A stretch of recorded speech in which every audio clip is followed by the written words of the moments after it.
aku menemukan.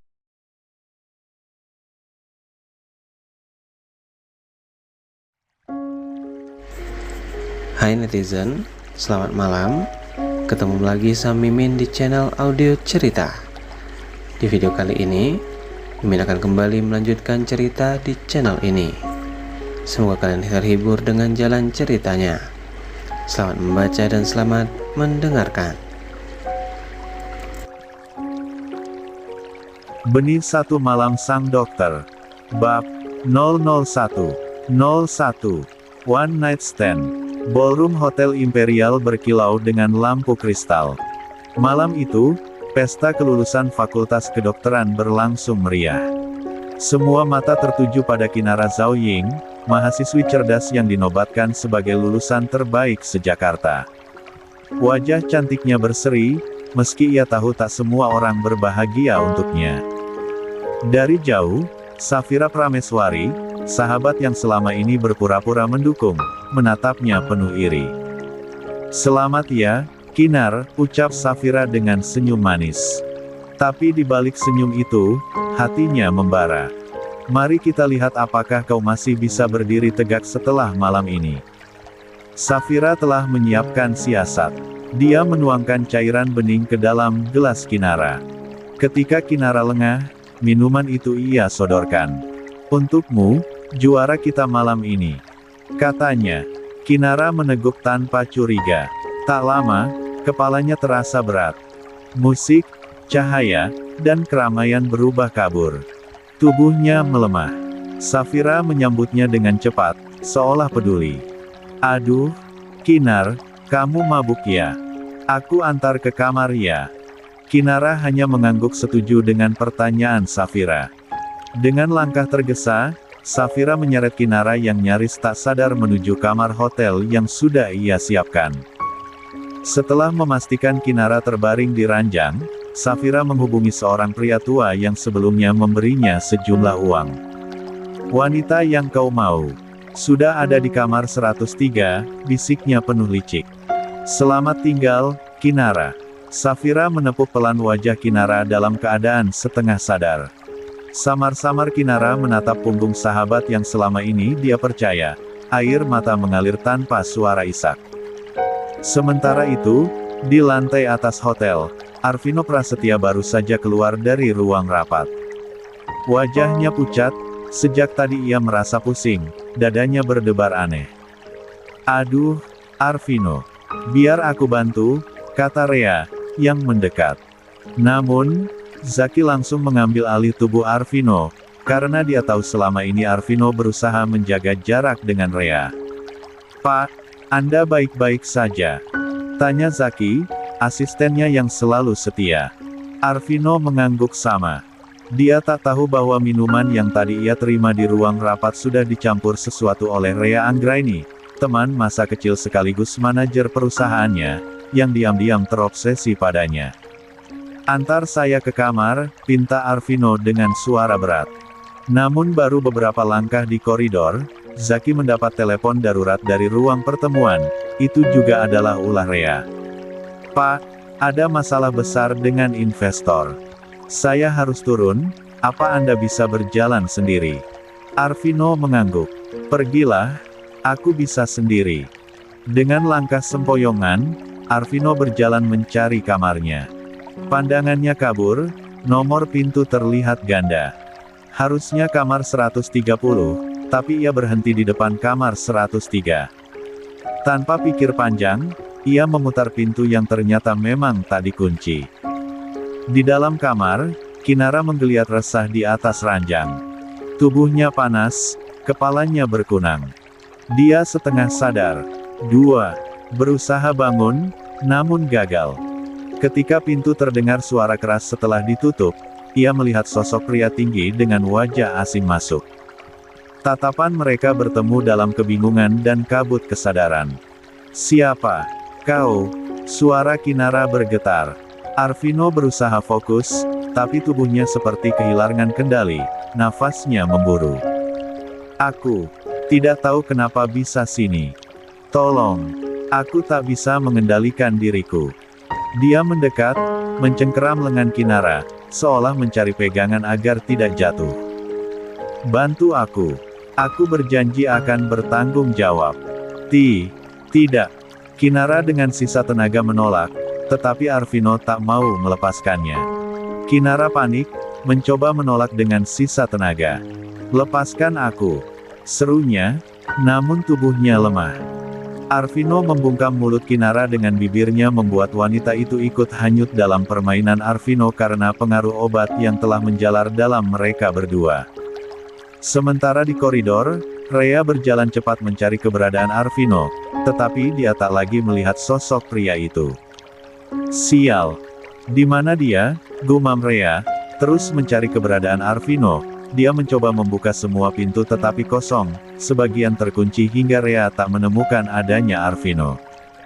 Jam 3 pagi, sunyi kota masih begitu pekat ketika dering ponsel memecah kesenyapan kamar hotel. Arvino membuka mata dengan kepala berat, sisa mabuk semalam masih menguasai tubuhnya. Nama Zaki muncul di layar. "Pak Arvino, kakek Anda dilarikan ke rumah sakit." Suara Zaki terdengar panik di seberang sana, kedua mata Arvino melebar semua. Degup jantung Arvino langsung menghantam dadanya. Dia setengah bangkit, namun gerakannya terhenti ketika menyadari ada sosok perempuan tertidur di sampingnya. Rambut panjang itu menutupi sebagian wajah, tubuh mungilnya membelakangi Arvino. Dia menatapnya lama, mencoba mengingat apa yang terjadi semalam. Ingatan samar hanya berkelebat, dan meninggalkan tanda tanya yang membuatnya gusar. Jemari Arvino hampir menyentuh bahu gadis itu ketika ponselnya kembali berdering. Kali ini ibunya, dengan suara bergetar, sang ibu memintanya segera datang ke rumah sakit. Arvino menggertakkan rahang. Ada rasa bersalah yang tak mampu ia jelaskan, seakan ia telah merusak sesuatu yang rapuh. Perlahan ia meraih kalung perak yang selalu ia kenakan, lalu meletakkannya di atas nakas. Sebuah kartu nama ia selipkan di sampingnya, pesan tanpa suara, janji yang hanya bisa ia titipkan lewat benda. Namun langkahnya terhenti sejenak ketika matanya menangkap bercak merah samar di atas ranjang. Nafasnya tercekat, dia menunduk, bergumam lirih. "Tunggu aku pasti akan kembali mencarimu." Tanpa menoleh lagi, ia pun pergi meninggalkan kamar itu. Di luar Zaki telah menunggunya. Pukul 7 pagi. Ponsel Kinara bergetar nyaring. Nama rumah sakit yang beberapa minggu ini menunggu kedatangannya muncul di layar. Itu hari pertamanya bekerja, hari yang seharusnya ia sambut dengan bahagia. Tangannya bergerak mencari ponselnya, namun tanpa sengaja malah menjatuhkan kartu nama itu ke lantai. Namun saat membuka mata, dunianya seakan runtuh. Dia mendapati dirinya berada di ranjang hotel, tubuhnya tanpa busana. Panik segera menghantam, jantungnya berdegup tak karuan, pikiran kacau, ingatan semalam seperti kabur. 3. Tertelan gelap. "Astaga, apa yang telah kulakukan?" bisiknya menggenggam erat selimutnya. Dengan tangan gemetar ia segera meraih pakaian yang berserakan dan mengenakannya, mencoba melupakan mimpi buruk itu, meski rasa takut masih mencengkeram. Saat hendak beranjak, dia melihat sesuatu di atas nakas. Kinara meraihnya dengan tangan bergetar, sebuah kalung perak yang tergeletak di sana. Benda itu terasa dingin di telapak tangannya, tapi justru membuat dadanya berdebar keras. "Kalung ini pasti milik orang itu," gumam Kinara menggenggam benda perak tersebut. Ponselnya terus bergetar, panggilan itu dari pihak rumah sakit. Tetapi, Kinara mengabaikannya. Suasana rumah sakit pagi itu sibuk. Para perawat berlalu lalang, dokter memeriksa berkas pasien, dan suara alat medis berbaur dengan panggilan dari pengeras suara. Di tengah hiruk-pikuk itu, Kinara Zhaoying melangkah tergesa-gesa. Napasnya masih tersengal, wajahnya pucat, mata sembab bekas tangis yang berusaha ia tutupi dengan sedikit bedak. Hari pertama bekerja, seharusnya menjadi hari paling berharga, justru terasa seperti mimpi buruk yang tak berkesudahan. "Dokter Kinara, dimohon ke ruang manajer sekarang juga," Suara dari resepsionis membuat langkahnya terhenti, jantungnya berdetak kencang. Dengan kepala tertunduk, Kinara mengetuk pintu. Dari dalam terdengar suara tegas. "Masuk." Manajer rumah sakit, pria parubaya dengan kacamata tebal, menatap Kinara tajam dari balik meja. "Dokter Kinara, hari ini adalah hari pertama Anda. Tapi Anda datang terlambat hampir 1 jam. Apa Anda tahu betapa tidak profesionalnya itu?" Kinara menunduk semakin dalam, jemarinya saling meremas. "Saya minta maaf, Pak. Tadi ada kendala di jalan. Saya berjanji tidak akan mengulanginya lagi. Tolong beri saya kesempatan untuk membuktikan diri." Manajer menghela napas panjang. "Ingat, reputasi rumah sakit ini dipertaruhkan. Saya tak peduli siapa Anda, semua dokter harus profesional. Saya harap Anda menepati janji." Kinara mengangguk cepat. "Lia, Pak, terima kasih atas pengertiannya."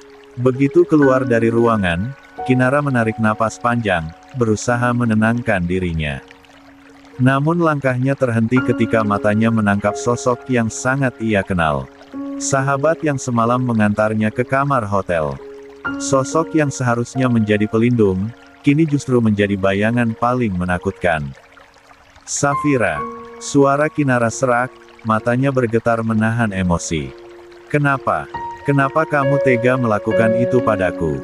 Safira hanya tersenyum miring, kedua tangannya bersedekap. Tatapannya dingin, penuh kemenangan. "4. Akhirnya kamu sadar juga, Kinar. Aku sudah muak melihat kamu selalu di atas.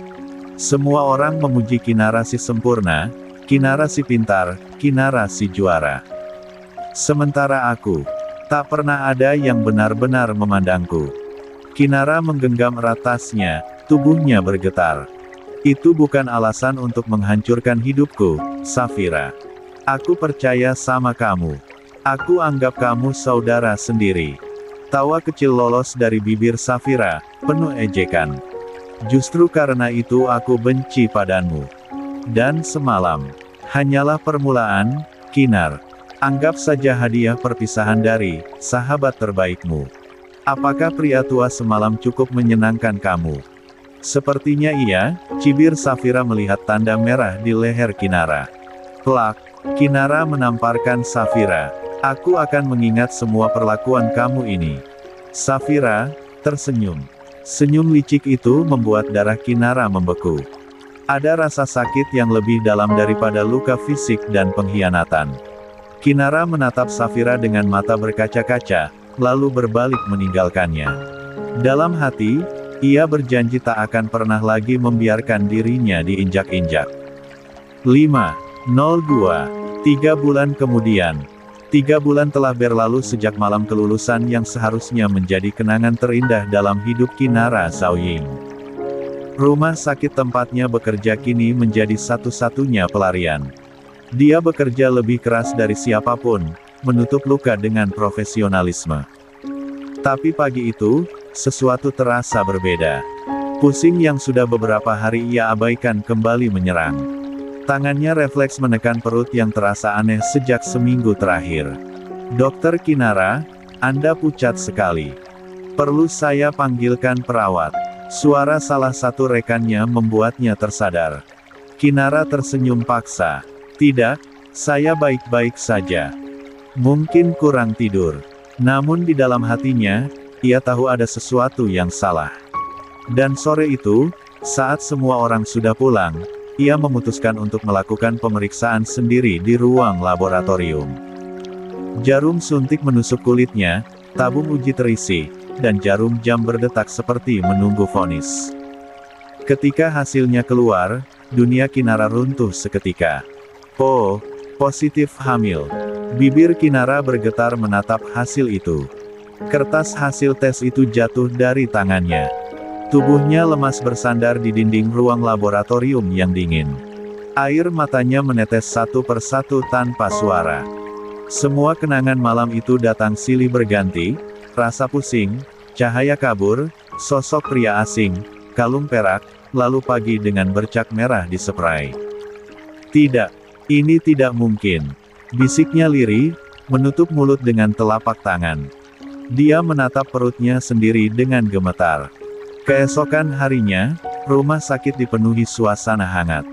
Pihak direksi tengah mempersiapkan pemilihan direktur muda baru, posisi bergengsi yang menjadi impian banyak dokter muda, termasuk Kinara. Meski usianya baru 25 tahun, prestasinya sudah mencatatkan namanya dalam daftar kandidat terkuat. Namun di balik semua itu, ancaman datang dalam wujud yang familiar. Safira kembali memasuki kehidupannya dengan langkah anggun dan senyum licik. Kini ia bekerja di bagian administrasi rumah sakit yang sama, sesuatu yang Kinara sendiri tidak tahu bagaimana bisa terjadi. Siang itu, saat Kinara tengah menulis laporan pasien di ruang kerja, suara ketukan pelan terdengar di pintu. "Boleh masuk." Suara yang terlalu dikenalnya membuat darahnya membeku. Kinara menatap pintu, dan ketika Safira muncul dengan setelan rapi dan map di tangan, napasnya tercekat. "Ada apa kamu datang ke sini?" tanyanya waspada. Safira berjalan mendekat dengan langkah ringan. "Tenang, aku hanya ingin mengucapkan selamat. Kudengar kamu masuk nominasi direktur muda rumah sakit." Dia berhenti di depan meja, bibirnya menekuk dalam senyum sinis. "Hebat sekali, Kinar. Bahkan setelah malam itu, kamu masih sempat mengejar karir." Kinara mematung, tatapannya tajam menatap Safira. "Malam itu," suaranya bergetar. "Safira, jangan bawa-bawa hal itu lagi. Harusnya kamu bersyukur aku tak melaporkan. 6. Kejahatan kamu itu. Oh, jadi kau masih mengingatnya." Safira mencondongkan tubuh, menatapnya dalam. "Atau kau pura-pura lupa karena takut kenyataan menghantammu?" "Aku tahu semuanya, Kinar. Aku tahu apa yang terjadi di hotel itu. Dan aku tahu, sekarang, kau sedang menyembunyikan sesuatu." Kinara terdiam, darahnya seakan berhenti mengalir. Safira menatap perutnya sekilas, lalu tersenyum. "Tidak usah menyangkal. Aku bukan bodoh, Kinar. Kau mulai sering mual pagi, wajahmu pucat, dan aku lihat kau ke ruang laboratorium sendirian kemarin sore. Aku tahu hasilnya." Kinara mundur satu langkah, matanya membulat penuh teror. "Kau mengikutiku?" Safira terkekeh. "Aku hanya butuh bukti kecil. Dan sekarang aku punya semuanya." Dia mengeluarkan ponsel dari tasnya, menunjukkan foto Kinara yang diambil diam-diam di laboratorium. Bayangkan kalau foto ini tersebar ke pihak rumah sakit. Lulusan terbaik yang hamil tanpa suami. Reputasimu, kariermu, semuanya selesai. Kinara meremas meja di belakangnya, suaranya nyaris pecah. "Apa maumu, Safira?" Safira menyilangkan tangan. "Mudah saja, mundur dari pencalonan direktur muda. Dan, tinggalkan rumah sakit ini, untuk selamanya." "Safira." Suara Kinara lirih, matanya berkaca-kaca. "Kau sudah menghancurkan satu malam dalam hidupku. Apa belum cukup?" "Belum," sahut Safira dingin. "Aku akan merasa cukup kalau kau hilang dari hadapanku." 3. Jika gosip itu tersebar, bukan hanya kariernya yang hancur, tapi juga bayi dalam kandungannya. "Aku akan pergi," ucapnya akhirnya. "Kau menang, Safira." Safira tersenyum puas. "Bagus, aku suka wanita yang tahu kapan harus menyerah." 1. Hong Kong, 2 bulan kemudian. Rumah keluarga Zhao berdiri megah di kawasan elit Victoria Peak. Sebuah keluarga Taipan yang terkenal di Asia karena jaringan bisnisnya yang meluas ke perbankan dan properti. Di halaman depan, seorang wanita parubaya bersurai perak memandangi kedatangan mobil hitam yang membawa cucunya pulang. "Kinara." Suara lembut itu bergetar. "Akhirnya kau kembali ke rumah." Kinara menunduk, menahan emosi. "Aku minta maaf, Oma. Aku seharusnya pulang sejak dulu." 7. Madame Zhao Meilin menggenggam tangan cucunya erat. "Tidak apa, kau pulang dalam keadaan selamat, itu sudah cukup." Namun pandangan wanita tua itu sempat turun ke arah perut Kinara yang mulai membulat. Dia tak bertanya apapun, tapi dalam matanya terpancar pengertian yang dalam.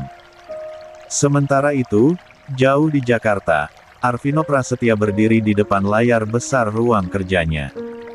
Zaki baru saja membawa hasil pencarian rekaman CCTV Hotel Imperial 3 bulan lalu. Dalam video itu, terlihat Safira Prameswari masuk ke kamar 103 pukul 11 malam, namun bagian saat Arvino masuk ke kamar tersebut rusak. Ini satu-satunya rekaman yang bisa kami selamatkan, Pak, ucap Zaki hati-hati.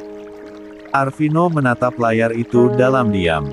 Kamar 103. Wanita itu, Safira Prameswari, asisten administrasi di rumah sakit, jelas Zaki. 1. Arvino menyipitkan mata.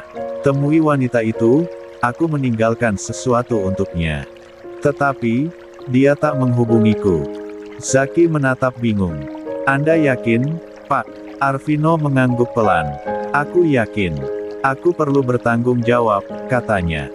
Namun Rea yang diam-diam mendengar dari balik pintu mengepalkan tangan dengan geram. Jika Arvino terus mencari wanita itu, semua rencananya akan hancur. Sore itu, rumah sakit Sentra Medika, tempat yang biasanya hanya riuh oleh langkah para perawat dan denting alat medis. Namun kali ini, suasananya berbeda. Suara ban mobil berderit pelan menghentikan semua aktivitas.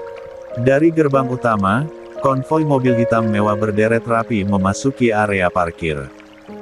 Logo perak berukir huruf P terpampang jelas di pelat mobil utama, membuat siapapun yang melihat langsung tahu, itu milik keluarga Prasetya, keluarga konglomerat yang namanya identik dengan kekuasaan dan bisnis raksasa. Beberapa staf rumah sakit berhenti bekerja, saling berbisik penasaran. Ya ampun, itu, bukankah, itu mobil keluarga Prasetya? CEO muda mereka yang datang sendiri. Katanya jarang sekali muncul di depan publik. Pintu mobil utama terbuka, dan Zaki, asisten pribadi keluarga Prasetya, keluar terlebih dahulu. Dia segera berjalan cepat ke sisi lain dan membukakan pintu belakang.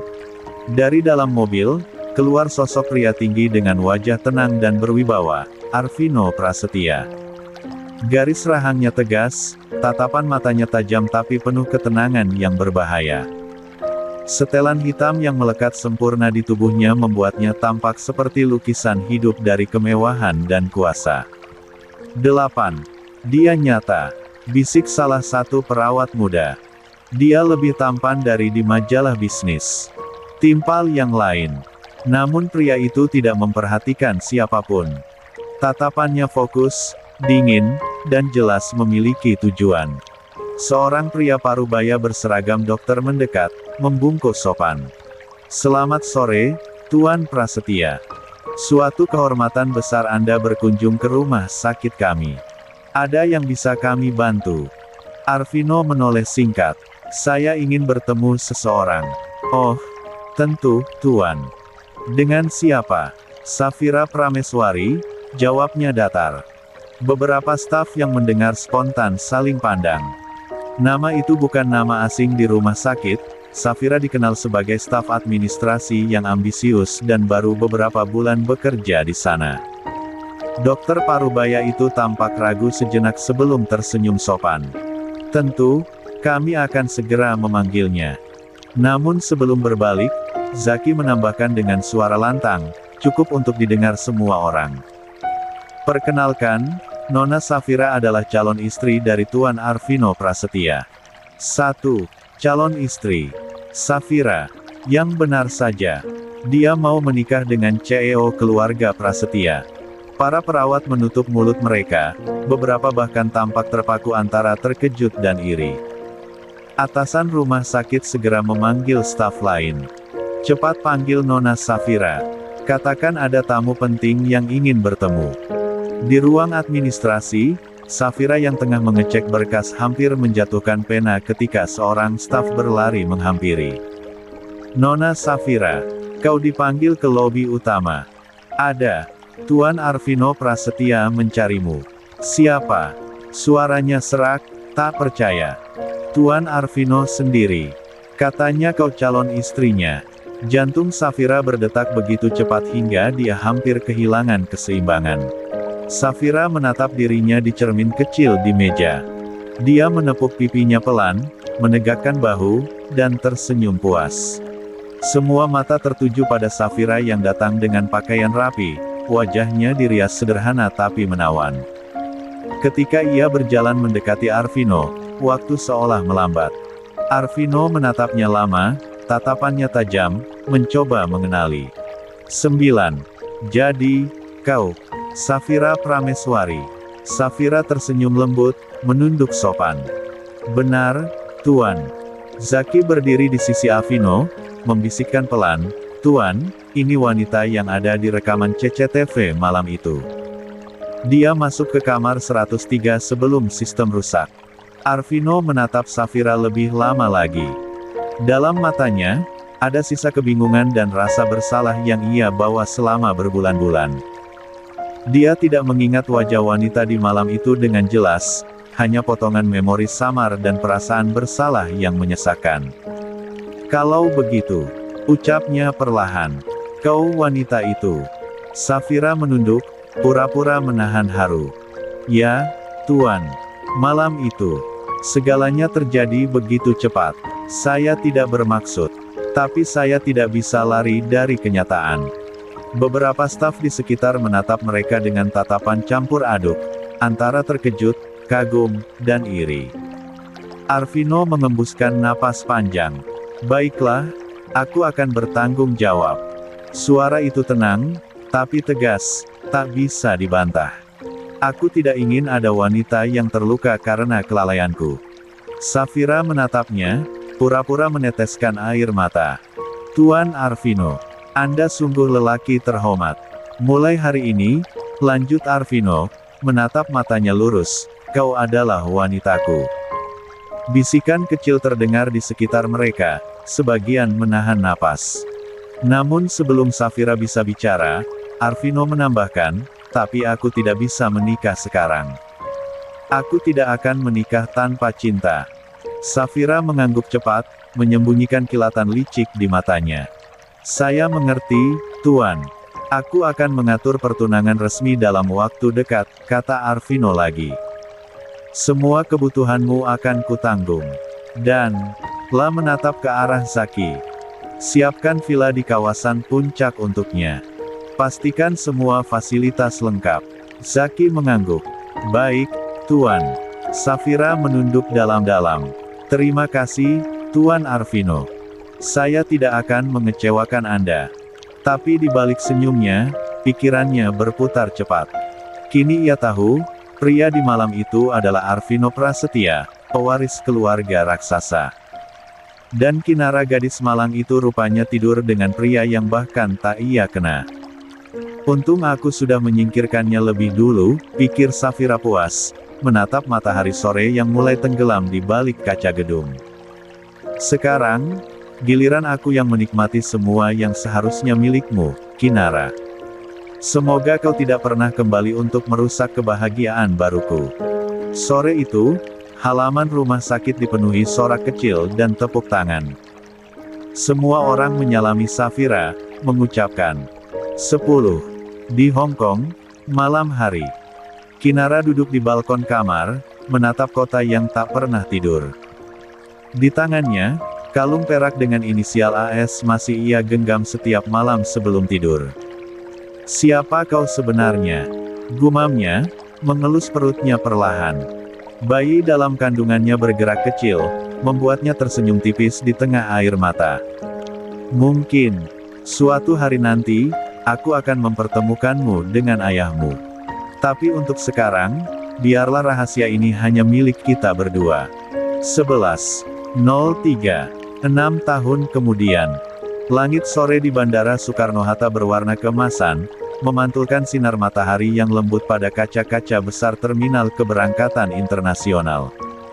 Di antara lalu lalang penumpang, aroma parfum mahal bercampur dengan suara pengumuman keberangkatan yang menggema lembut. Siluet seorang wanita melangkah anggun keluar dari pintu kedatangan internasional. Rambut hitam bergelombangnya jatuh terurai lembut hingga punggung, bergerak mengikuti setiap langkahnya yang mantap.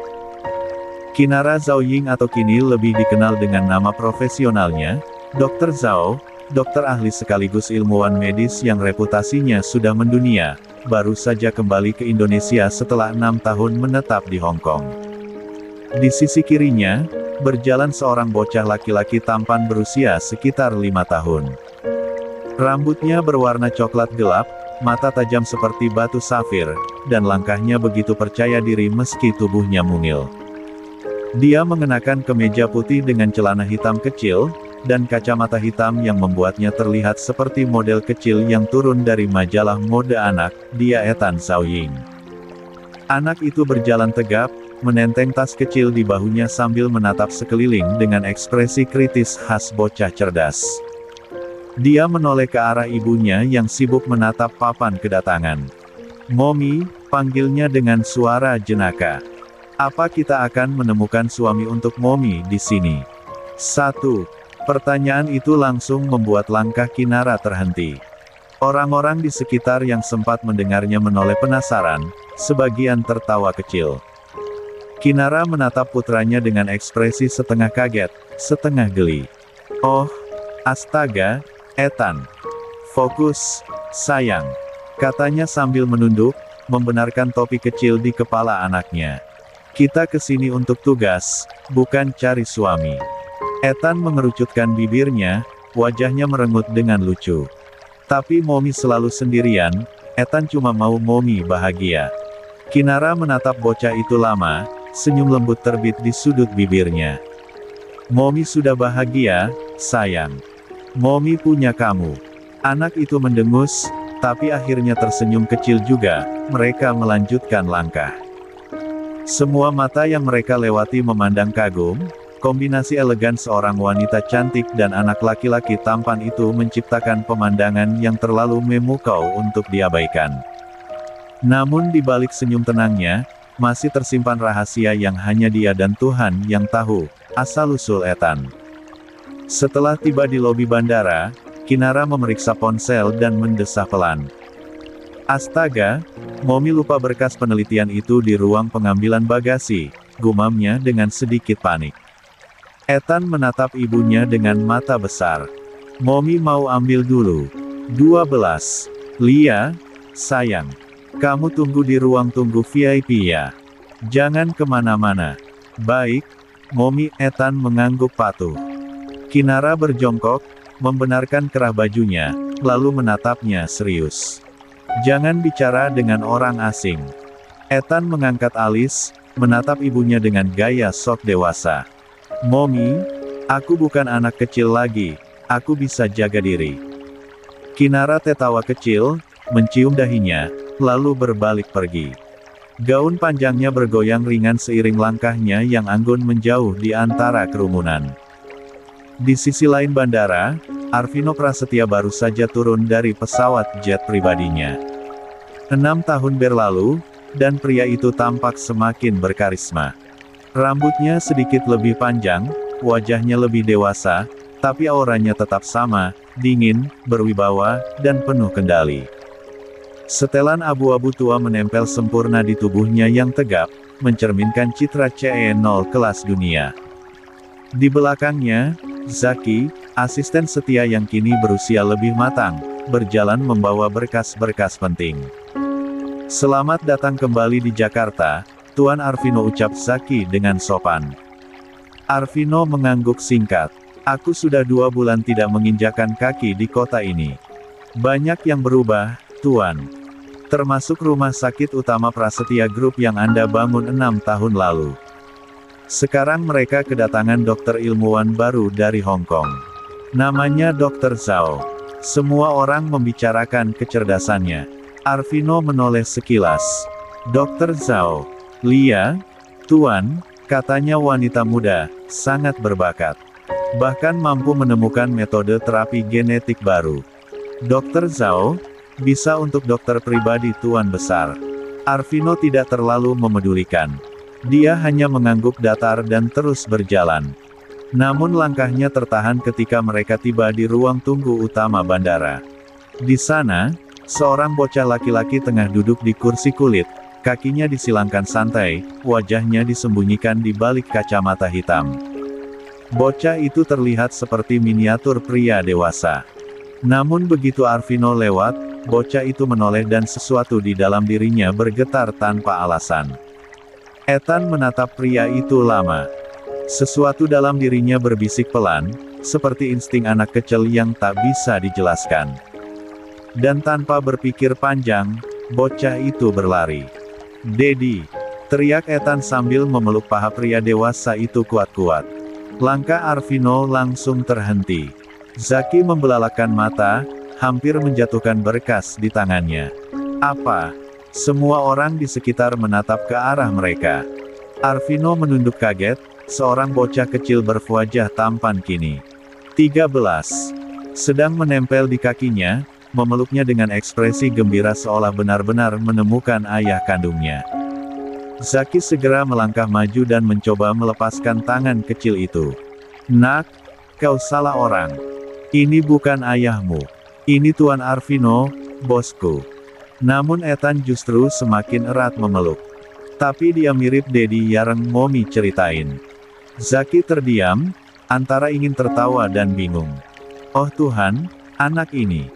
Arvino berjongkok perlahan, menatap wajah bocah itu dari dekat. Dan di detik itu, dunia di sekeliling mereka seperti berhenti. Ada sesuatu dalam mata anak itu, bening, dalam, dan berwarna sama persis dengan matanya sendiri. Bibir mungil, rahang kecil, bahkan cara ia mengerutkan dahi, Arvino terpaku. Seolah menatap cermin kecil dari masa lalu yang tak pernah ia tahu. "Nak," suaranya berat. "Siapa namamu?" Bocah itu tersenyum bangga, menurunkan kacamatanya. Ethan Zhaoying." Nama itu menghantam dada Arvino seperti petir di langit tenang. Zaki memucat. "Z Zhaoying." Arvino menatap bocah itu lebih dalam. "Kau bilang, momimu siapa?" Ethan tersenyum kecil, tanpa ragu menjawab, "Momiku Dr. Kinara Zhaoying. Tapi semua orang panggil Momi Dr. Zhao. Momi itu cantik banget, pintar banget, dan paling keren di dunia." Zaki spontan menatap Arvino, tapi pria itu tetap diam. Pandangannya tak bisa lepas dari bocah itu. Apa bocah ini anak Dr. Zhao? Tapi menurut berita, Dr. Zhao belum menikah, bisik Zaki. Kening Arvino berkerut. Ethan tiba-tiba menatap Arvino dengan serius. "Tuan Arvino, you single?" Pertanyaan itu disampaikan dengan ekspresi polos dan wajah yakin. Beberapa orang di sekitar nyaris tertawa menahan suara. Zaki buru-buru menutup mulutnya, berusaha menjaga sopan santun, tapi gagal menahan senyum. Anak ini luar biasa berani. Arvino menaikkan satu alis. 14. "Dan kalau aku single?" Ethan tersenyum lebar. "Ayo menikah dengan momiku. Momi cantik, pintar, berkelas, dan Momi bisa membiayai kamu seumur hidup." Zaki tertawa kecil kali ini, tak bisa menahan diri. "Tuan, baru kali ini ada yang ingin membiayai Anda."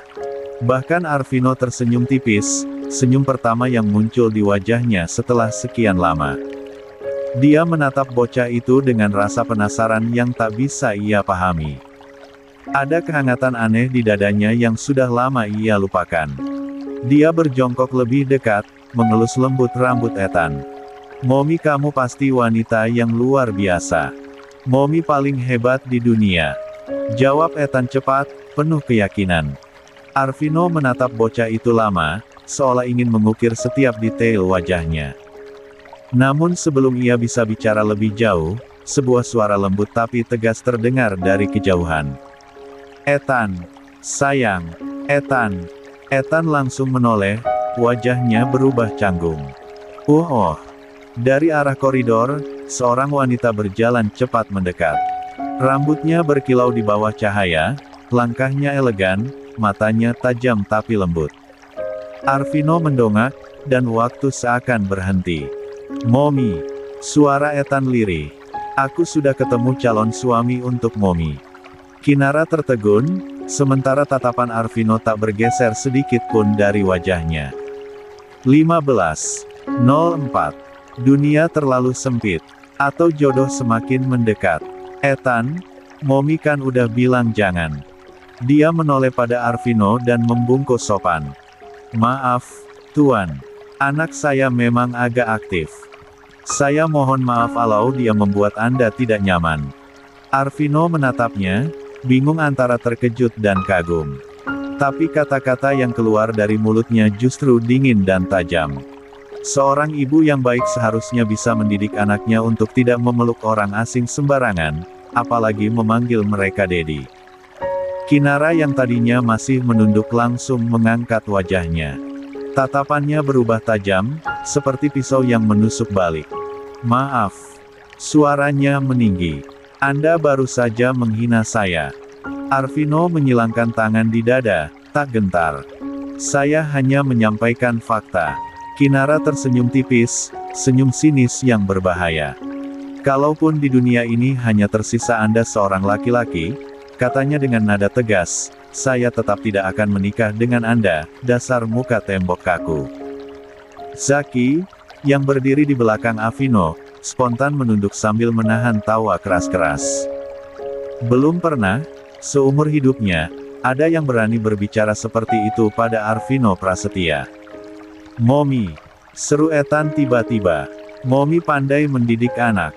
Aku aja bisa sepintar ini, sejago ini, dan juga tampan. Ethan menatap Arvino dengan wajah serius. Kalau Tuan ragu, bisa coba lihat sendiri. Ethan, seru Kinara panik, lalu buru-buru menarik tangan anaknya.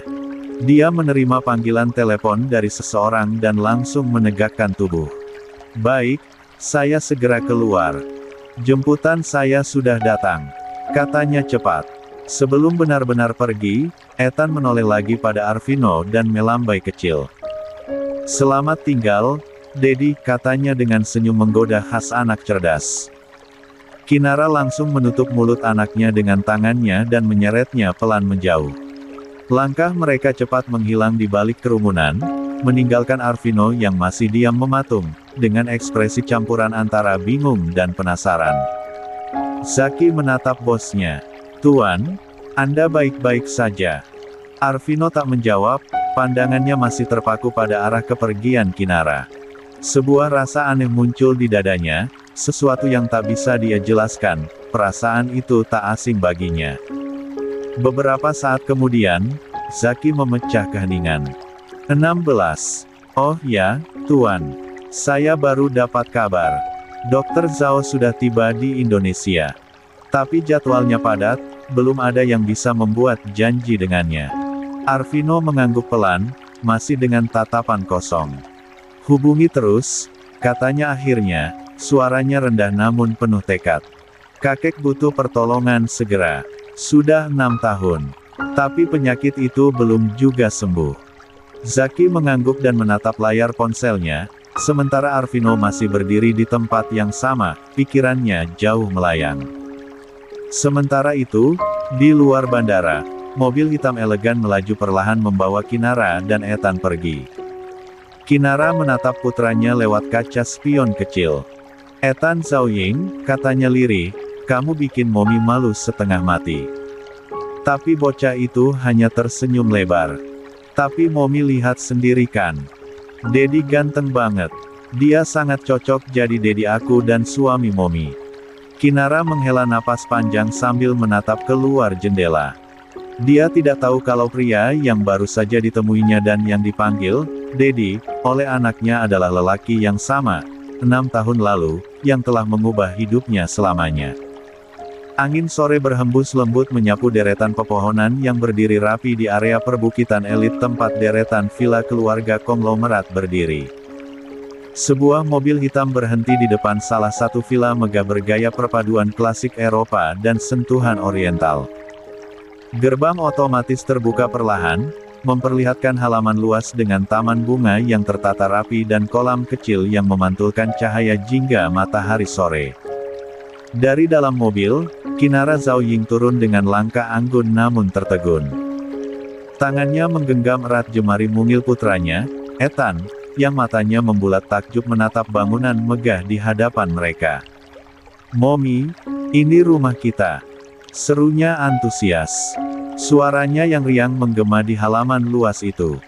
Kinara tersenyum tipis, menatap megahnya bangunan berlantai 2 dengan ukiran naga dan burung phoenix di pilar-pilarnya. "Ya, sayang. Ini rumah keluarga kita di Indonesia. Oma yang menyiapkannya," jawabnya lembut. Ethan berputar sekali di tempat, wajahnya berseri-seri. "Mommy, ini kayak istana. Kita bisa main petak umpet di sini tiap hari." Kinara tertawa kecil, "Kamu berlebihan, sayang. Padahal, di Tiongkok rumah Oma lebih besar dari ini." Tak lama, seorang wanita parubaya berpakaian rapi keluar dari dalam rumah. Dia menunduk hormat begitu melihat Kinara. "Selamat datang kembali, Nona besar Kinara. Saya Lani, pengurus rumah ini sejak keluarga Zhao terakhir tinggal di Indonesia.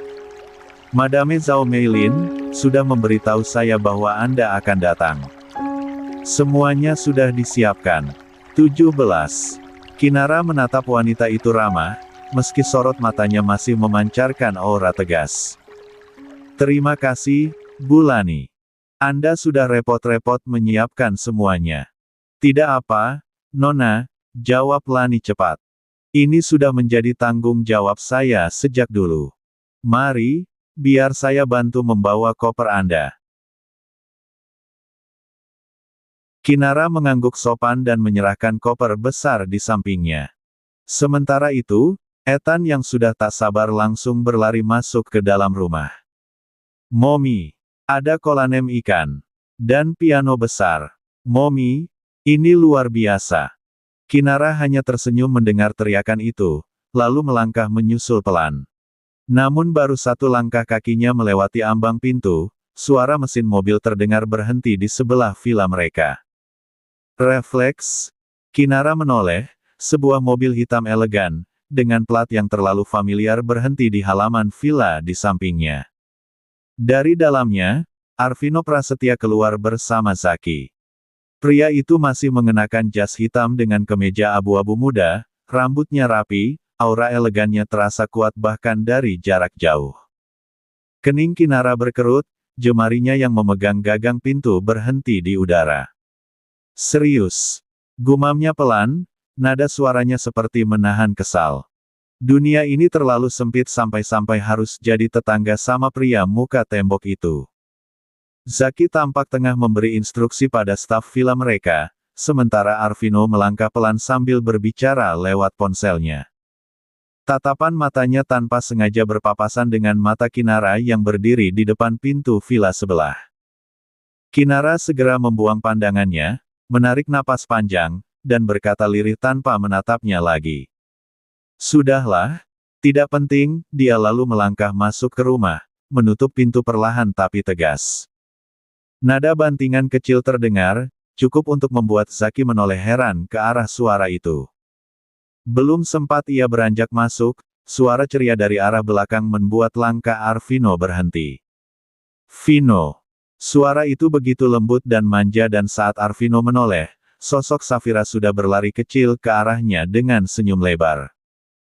Gaun putih yang dikenakannya bergoyang ringan tertiup angin, rambutnya yang disemir coklat keemasan tergerai sempurna, seperti sengaja ditata untuk menyambut seseorang yang ia kagumi.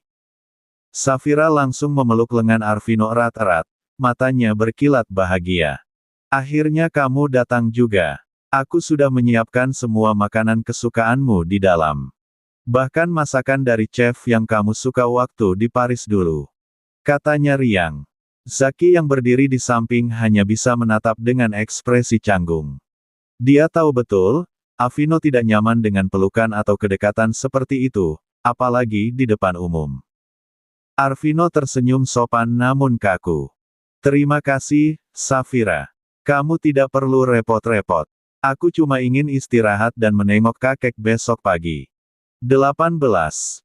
"Ah, kamu ini, selalu sibuk," balas Safira sambil merajuk manja, menempelkan kepalanya di bahu Arvino. "Kamu tahu nggak, aku kangen banget sama kamu, Vino." Kita sudah 2 bulan nggak ketemu. Zaki menunduk, berusaha menyembunyikan senyum mirisnya. Sementara itu, Arvino berusaha menjaga ekspresinya tetap netral, menatap lurus ke depan seolah tak terganggu. Namun tanpa sadar, pandangannya sempat kembali melirik ke arah villa sebelah.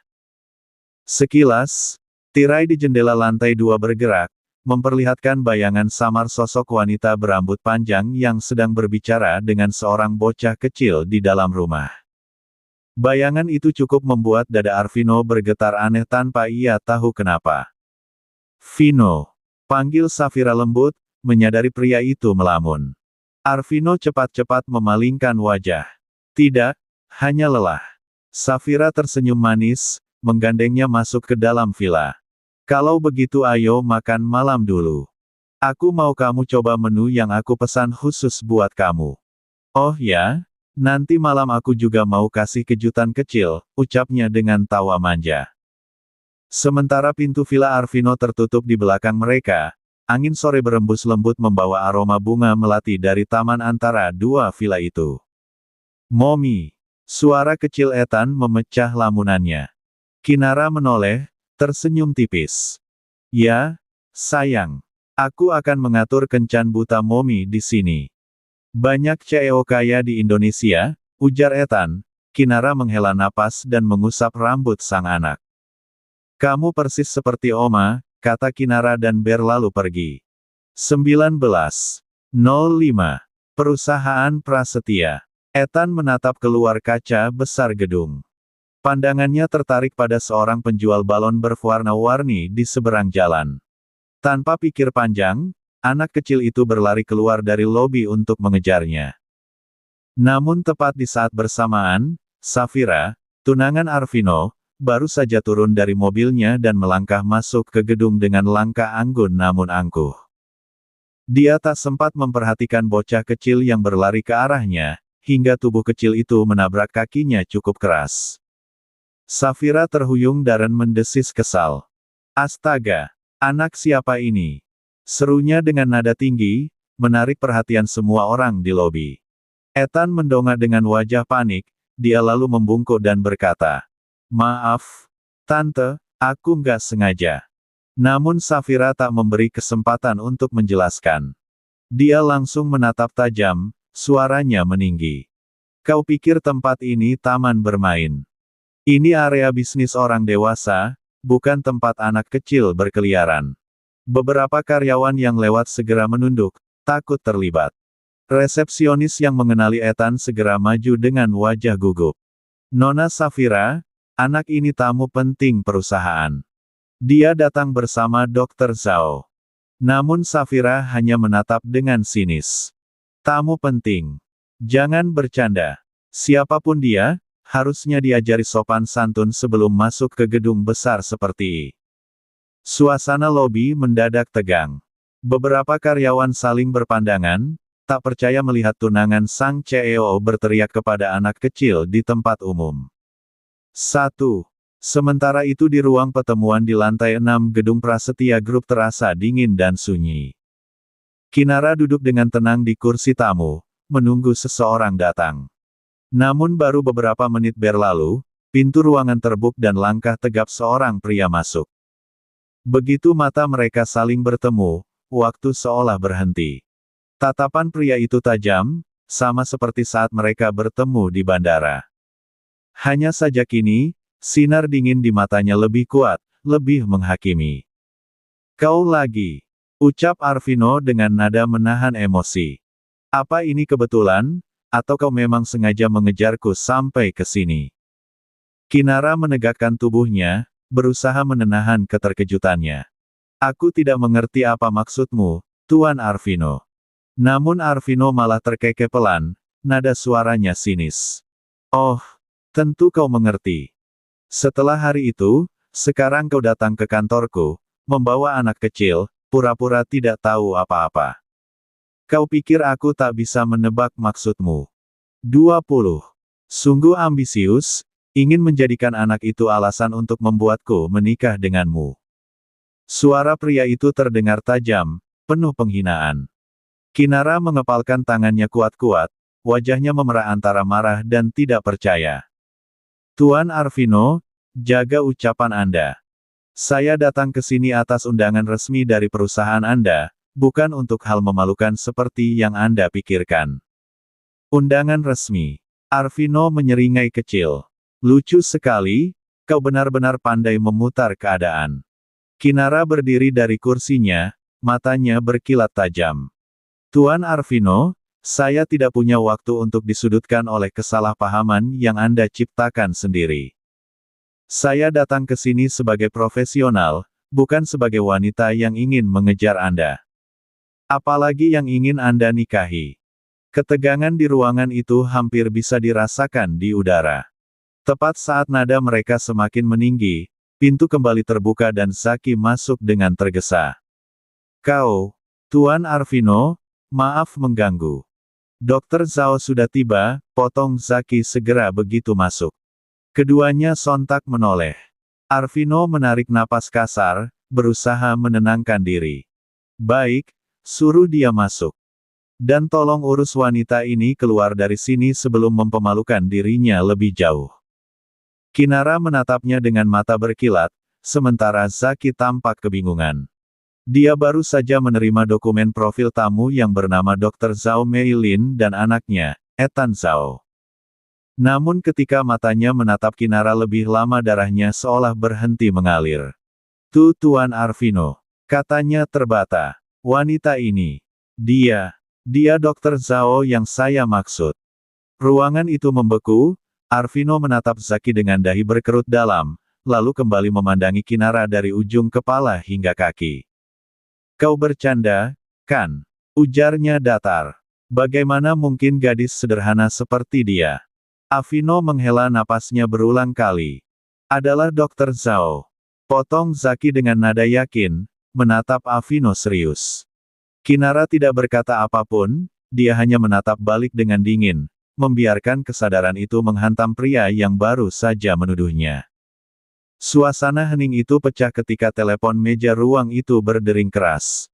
Zaki segera mengangkatnya, dan suara panik resepsionis terdengar dari seberang. Pak Zaki, mohon maaf, Nona Safira baru saja menimbulkan keributan di lobi. Dia memarahi seorang anak kecil. Katanya anak itu menabraknya. Tapi, anak itu putra dari Dr. Zhao. Zaki spontan memijit pelipisnya, wajahnya berubah pucat. Dia menatap Arvino cepat-cepat dan berbisik, Tuan, tunangan Anda ada di bawah, Tuan. Dan dia sedang memarahi anak Dr. Zhao. Zaki melirik Kinara. Dalam sekejap, ekspresi Arvino berubah. 21. Apa? Serunya setengah tak percaya. Tanpa pikir panjang, ia bergegas keluar ruangan, langkahnya berat dan cepat. Kinara yang sudah mendengar semuanya, langsung ikut menyusul di belakang, napasnya bergetar antara marah dan cemas. 22.06. Sahabat lama bertemu kembali. Suara langkah cepat menggema di sepanjang koridor. Arvino berjalan dengan wajah keras dan mata yang menyipit tajam, sementara Zaki di belakangnya sibuk menerima panggilan dari resepsionis yang melaporkan keributan di lobi.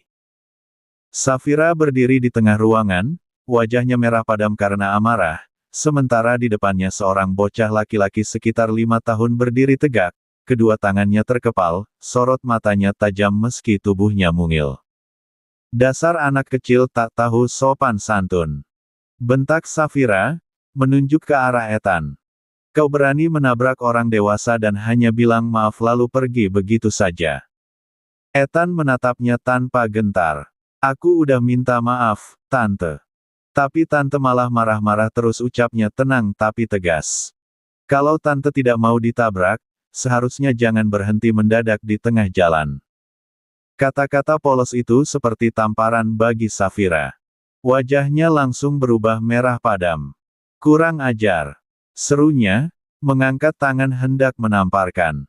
Tapi tangan itu tidak pernah sampai ke pipi Ethan. Sebuah tangan lain menangkapnya lebih dulu dengan cengkeraman kuat. Kinara berdiri di depan Ethan, sosoknya tegap, matanya tajam, aura dingin sekaligus berwibawa terpancar kuat. Berani kamu sentuh anakku, akan aku pastikan kamu akan menyesal, suaranya rendah namun penuh tekanan. Safira sontak terpaku, menatap wajah yang berdiri di depannya. Kamu, ini anakmu, katanya gagap, menatap wajah wanita di hadapannya. Kinara menatapnya tanpa senyum. Masih ingat aku, Safira? Atau 6 tahun terlalu lama untuk diingat? Safira melangkah mundur 1 langkah. Sorot mata Kinara kini bukan lagi sorot mata gadis polos yang dulu ia hancurkan melainkan wanita yang sudah terbentuk dari api pengkhianatan dan luka. Kinara. Suara Safira bergetar. Kau kembali. Sayangnya iya, Kinara menjawab datar. Dan aku tidak punya waktu untuk menghadapi orang seperti kamu.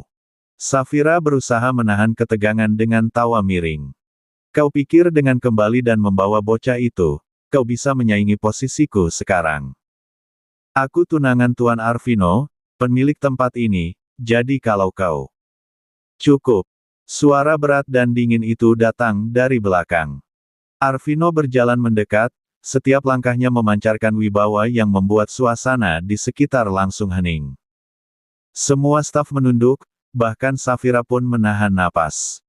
Arvino berdiri di hadapan mereka, menatap bergantian antara Safira dan Ethan. Apa yang terjadi di sini? Tanyanya datar. 23. Safira segera menunjuk Ethan. Anak kecil ini.